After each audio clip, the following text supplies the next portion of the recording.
এটা হচ্ছে Suzuki Gixxer. জিক্সারে class vibration একটা প্রবলেম আসে যে জিক্সারের, হ্যাঁ, ভাইব্রেশন এবং ক্লাসের থেকে জিমজিম একটা সাউন্ডের একটা প্রবলেম আসে, ভাইব্রেশন আসে ক্লাস বড় বাটি থেকে। তো এইটার কারণ কি এবং সমাধান কি সেটা একটু কাছে থেকে দেখাই। প্রথমে দেখুন, এটা কিন্তু জিক্সার, খেয়াল রাখবেন সুজুকির। হ্যাঁ, আমি যেহেতু ক্লাস সাইডটা খোলা আছে, কাছে থেকে আপনাদেরকে দেখালে আপনারা বুঝতে পারবেন, একদম ক্লিয়ার দেখা যাবে। একটু কাছে থেকে দেখাই, খেয়াল করুন।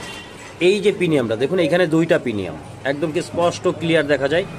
ভিতরের সাইডে একটা পিনিয়াম, বাইরে একটা। এই পিনিয়ামটা হচ্ছে মুভিং করে। যখন এই পিনিয়ামটাকে আপনি ডানে বামে ঘুরাবেন, এই পিনিয়ামটা ঘুরবে। হ্যাঁ, এই যে এই পাশেরটা, এই যে এইটা যে কাটা পিনিয়ামের, এই যে এইটা, এই অংশটা ঘুরবে।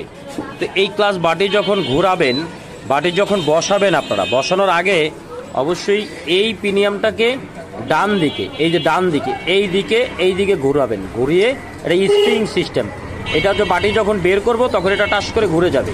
হ্যাঁ, এটা মনে রাখবেন।